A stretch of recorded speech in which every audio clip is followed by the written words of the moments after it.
Hello, everybody. Welcome to Knights of the Round Table. I'm Luca, and this is TJ. Hello there. And for tonight's movie, we are reviewing Meet the Parents from 1992. All right. Meet the Parents is about Greg, who visits his girlfriend Pam's family, and everything goes wrong. Yeah? Right. Yeah. So we talked about this beforehand, but I think you should describe your history with this film to the audience. Alrighty then. So, back in 2018, I saw Meet the Parents with Ben Stiller. I thought it was hilarious. I really enjoyed watching it, and I wanted to learn more about it on Google. So I looked it up and found out that it was a spin-off of the original Meet the Parents movie. And I did research on this Meet the Parents version, and I saw that it was a rare indie film, and I I just couldn't find it anywhere. But this year, my liking for Meet the Parents resurfaced, and it made me think of the original version. So I tried looking for copies of it, and I could only find it on a website called TrueTVMovies.net, a website where they bootleg rare indie films. Yeah, but it did show, like, this is no fault to you, but it did look like a VHS rip. I might even mention while watching it. So how does it compare to the Ben Stiller version? Like, Things just go horribly wrong for Greg, the protagonist of the movie. but like, how does it was released, Ben Stiller one was released in the 2000s, correct? Yeah. All right, how does that compare to the 90s version? Like, how do you find them in Well, comparison? to be honest, it doesn't really. The only thing that's remotely similar is that Greg keeps screwing up and getting the parents to get mad at him. All right. So, and critically, and critically, how do you feel about both movies compared to each other? I would say Meet the Parents from 2000 was far more well constructed. Like has a better script, better character development, and the the camera shots are have better quality, and it just plays better than the original. Definitely seems, yeah, definitely. I I found the camera editing and cinematography to be very interesting in this film. I have not seen the Ben Stiller version, so this, but I think it is, but I think it gives it an interesting, it gives it an interesting vibe. I do wish to see this movie again. That is, but I do think, I don't know. One of my favorite aspects was the framing device. In the movie, in the movies, it's all told by a gas station employee, essentially. Hmm. How'd you find that aspect? I liked it. I like the story time aspect, Yeah. and I like how the whole movie basically repeats in a cycle. You mean like how he's being told, it's all being told to another person, being the parents? Yeah, All right. and Yeah. also it goes to a guy about to go to a circus. Yep. It might be I a think little unrelated though. Yeah, I think that's just this. I think that's the, well, tie the movie up and also show that the gas station clerk is not really trustworthy. He seems trustworthy, but yeah, I do really like that. I do really like that aspect of the movie, and I'm honest. Again, I would like to rewatch it to see if there's any details that were carried through into that carry are carried through into, like, the movie, like the story, because, like, for instance, the dad, whose name is Lee, his name Irv. is Irv. Thank you. For instance, the dad, whose name is Irv, is a gas station employee as well, and he also smokes a cigar like the original employee. So that's definitely very interesting. Yeah, the dad does well in playing this tough and rigid parent. Like you can tell from the start that he has a hard time liking Greg. Yeah. I, he feels. I mean, he feels relatively open near the beginning, but then a whole bunch of terrible stuff happens to Greg. Yeah. It's definitely very. Yeah. I guess we should. I guess we should get. I guess we should get into the. I guess we should get into the comedy. How'd you find it? Uh, I found it to be effective. Like it really shows that Greg is living a never-ending curse. Mhm. Like no matter what he does, all hell is gonna break loose. Yeah. Yeah. I do. Yeah. I found the comedy to be very effective. I found the comedy to be it effective for the most part. For the most part, I think I would like to again, I know I said this 3 times already, but I'd like to rewatch this. It is definitely it's definitely not a last per minute movie. There's a lot of spacing and a lot of time is taken. And it but I found found some of the jokes to be very solid. A lot of it being derived from less from the over the top shenanigans and stunts, and more from just little interactions and in absurdities. Mm-hmm. Especially, it's definitely a very yeah, which also works to the movie's benefit as the as the events build on each other and get more and more absurd. Yeah. Yeah, you said that the cinematography and editing could be improved. Can you Yeah. expand on that? Yes. So the camera shots are grainy. The sound is faint, and I think there could have been like more transitions added in. I think the Like greatness in sound was more because of the transfer than the actual movie itself, though. yeah, I don't know, but like it just gets annoying after a while watching all these cuts. Like try mixing it Mm, up. yeah, I mean they kind of do. They use fades, correct? They Yeah, but use that's all they fade. use. No, no, they don't. They use others. You just remember the fades. I don't. Anyways, I don't have much to say on it, but I feel it's effective, especially like some of the choices near the end where it feels a lot more manic. Don't want to really spoil it. Don't want to really spoil it.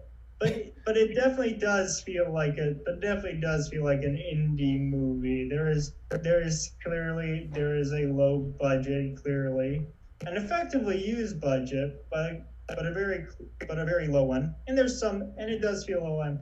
And I shouldn't say, hmm, and yeah, that's about it. How'd you find the characters? We mentioned Greg, and Irv. Arby. I keep on Irv. forgetting Irv.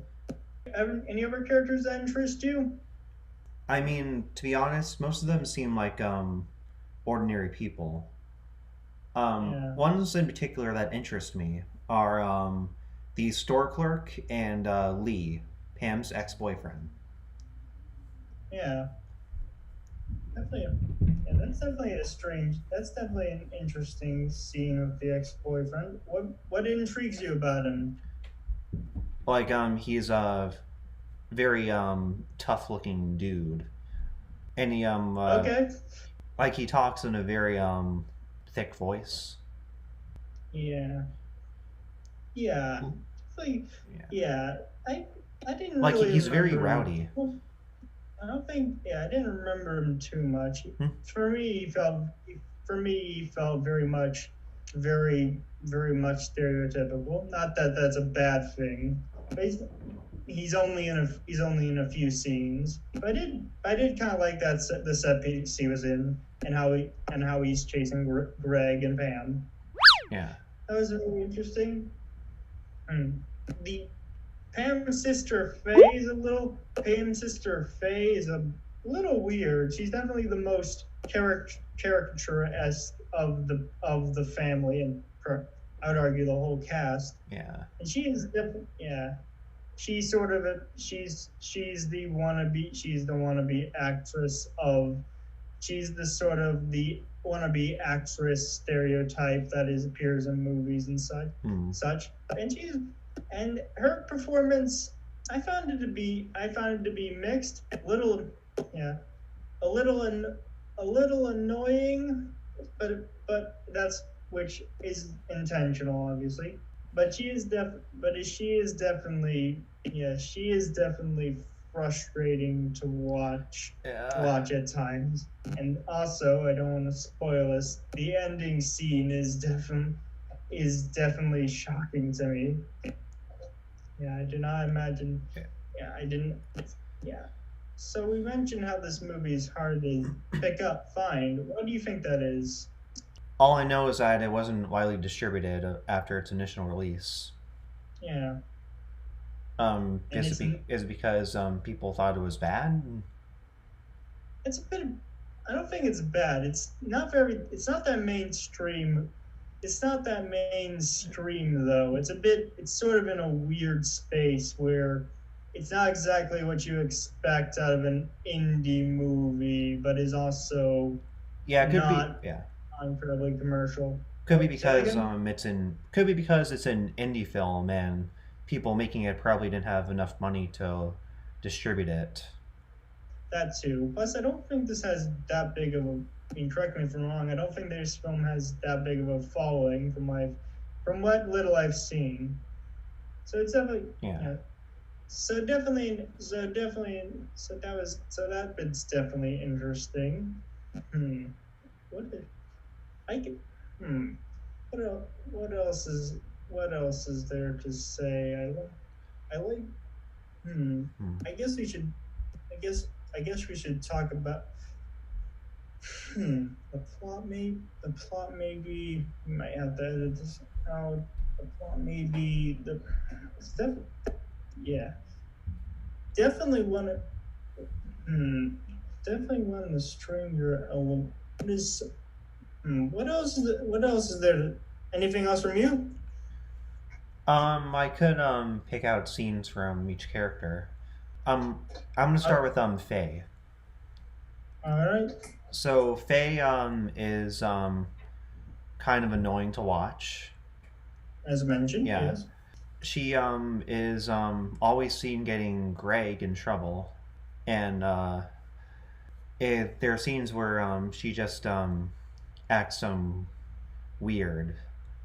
Yeah. Which is definitely. Yeah. Which is definitely the point. Do you think it's an interesting twist on that? Do you think it's an interesting twist on that sort of stereotype? The obsessive younger person slash actor.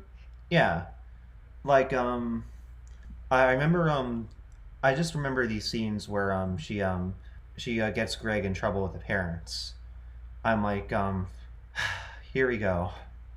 Yeah, Yeah, and she's like, there's a scene where she sings a song called "Where When Philip's There," and yeah, it was just it's super annoying to sit through. yeah, And part where she gets upset after hearing Greg's criticisms, um, it was kind of horrifying. yeah, The lighting in definitely, the room makes her look like a freaking ghost. yeah, definitely intense lighting. I did not. It's one of the. It is. Yeah, it is something like out of a Lynch film or something, or even a horror film. I'd say more of a Lynch film, but yeah, it's definitely shocking. She doesn't even. Like a lot of this movie's comedy is very underplayed. Again, like usually you would think that usually you in this type of movie you would expect this sort of character to sing extremely poor, like to sing absurdly poorly, like just having a terrible voice, being completely off cue. But she sings decently well. It just goes on forever. So yeah. Yeah, So, and now let's get to Pam's character. mhm. So I like how Pam like kind of has mixed feelings towards the situations Greg puts himself into. Sometimes she's mad at him, and sometimes she's understanding towards him. Mhm. And it just feels like more stressful for Greg whenever Pam is losing it with him. Yeah, I like I like Emo Phillips as the video clerk. Uh, like I actually think, Yeah. in retrospect, I do think he is the most absurd performance in the movie. Mhm. Yeah, don't want to spoil it, but he does a fun cameo. Yeah. Yes, And who else? I believe we What about mentioned Kay? Kay Kay the mother. Uh, Or I like how like in the beginning she's kinder towards Greg. She doesn't get mad at him whenever he makes mistakes. But then yeah, like towards the end, you hear her say that she wishes Greg had never come to the house.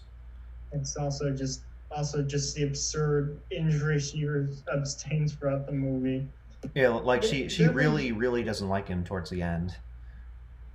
I mean, none of them do. That's the thing. I mean, none of them. It's that, and I believe anyone else. I believe we mentioned everyone. Yeah, We everyone's mentioned. mentioned. All right, all right. So, would you recommend this movie? Yeah, I would. If you want to find out where Ben Stiller's version of Meet the Parents originally originated from, then go ahead and watch this movie if you have it. All right. Yeah, I quite. Yeah. I'd give it a light recommendation. It's a little hard to come by, but if you can, I'd say see it. It's a very slow burn, underplayed comedy. Yeah. But I would say it's an interesting film to watch. It's a, yeah. It's a, it's bizarre. It's bizarre. It's a, yeah. It's kind of refreshing, and and I'd say it's. Hmm. No, I think that's about the lot of it. It's bizarre and kind of refreshing. And I'd probably give it a 7 out of 10. I give it somewhere between a 6 and a 7. All right. So, TJ, what are we going to review next week? The Mitchells versus the Machines is on Netflix. One of the most recent movies you've watched, actually. All right. All right. Thank you for your time, Luca. I'll see you in a week. Thank you for coming on, TJ.